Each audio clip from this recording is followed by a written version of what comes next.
Hi, so I'm talking about IMG. Uh,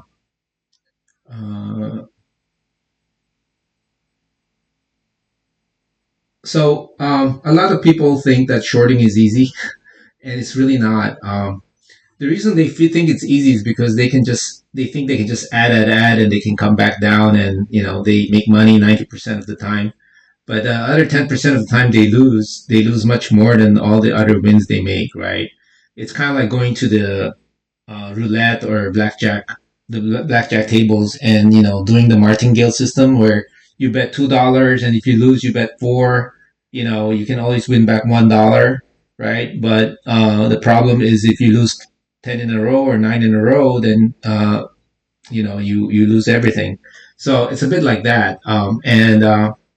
And so a lot of newbies, when they short, in fact they even short pullbacks, and they don't realize that the pullbacks are where the smart long traders are actually buying, right? These are the pullback areas, right? Um,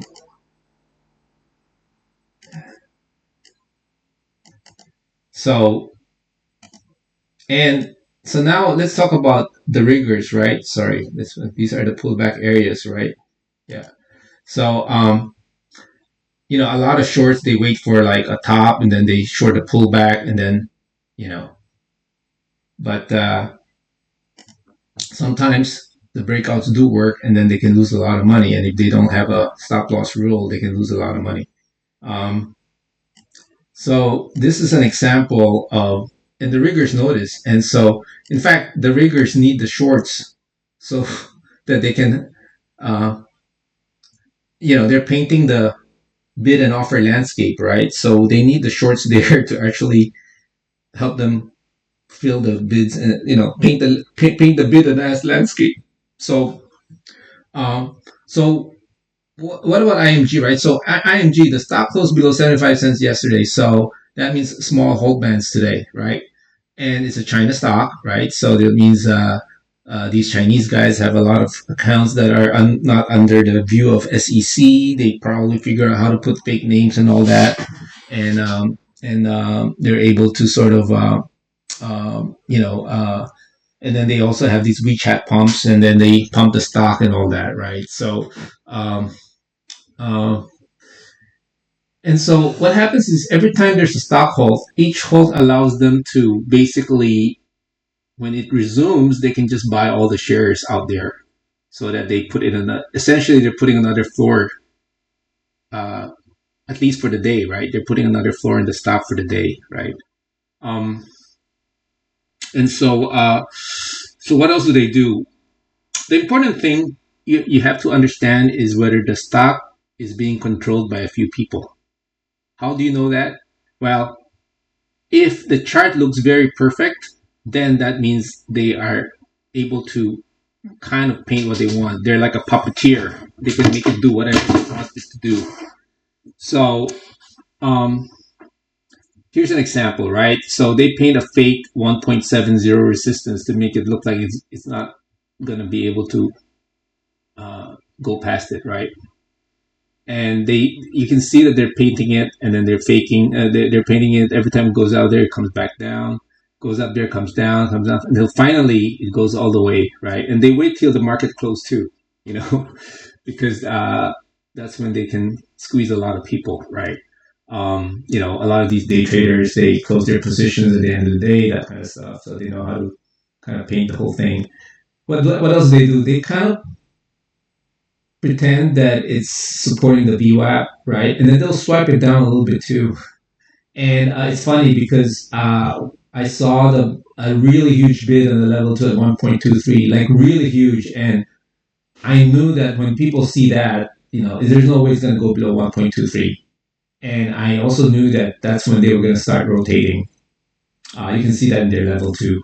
Um, and that's exactly what happened. At 1.23, that was the low, and then they started rotating higher. And volume started coming in, Uh, so the volumes,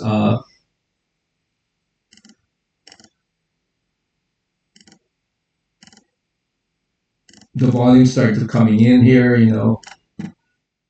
yeah, yeah, yeah, yeah. So the volume started coming in here, and you know, it's a classic manipulated stock being controlled by a few people. Again, when I say riggers, I'm not necessarily talking just about the insiders or the Chinese guys.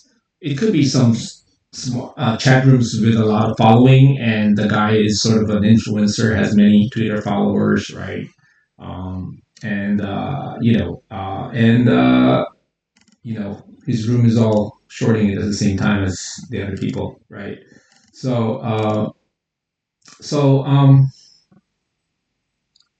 So this is IMG, and this is exactly how it happened, right? It was barely a gapper, was it? I'm not even sure if it was a gapper. Again, this is another. Okay, it was not much of a gapper, I don't think. Let's take a look. Yeah, see, it was only like 63 cents at the close. It opened at 70 cents, right? Intraday runner, classic red flag, right? For the shorts, that is.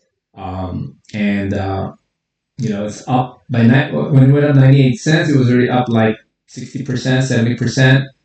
Looks really good, juicy, right?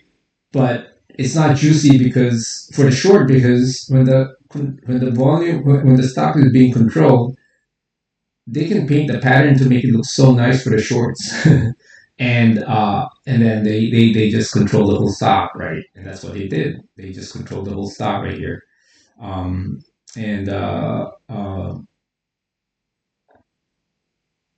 and they probably dumped a lot of shares here, and then when it came back down 1.23, they collected a lot more again to make it rotate, and that's kind of what happened, right?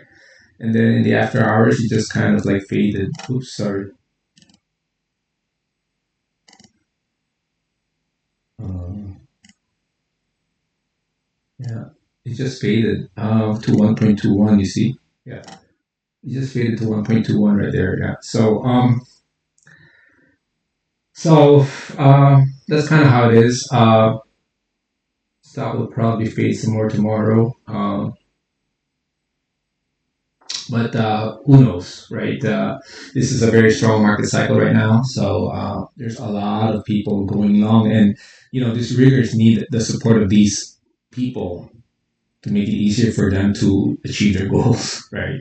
Um, so and they're actually inviting the longs to come in, and they're selling back to the longs, really, right? So actually, a lot of these longs are losing money also.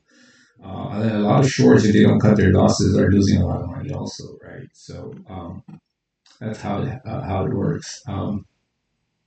Anyway, what else can I say? That's about it. Okay. Thank you. Bye.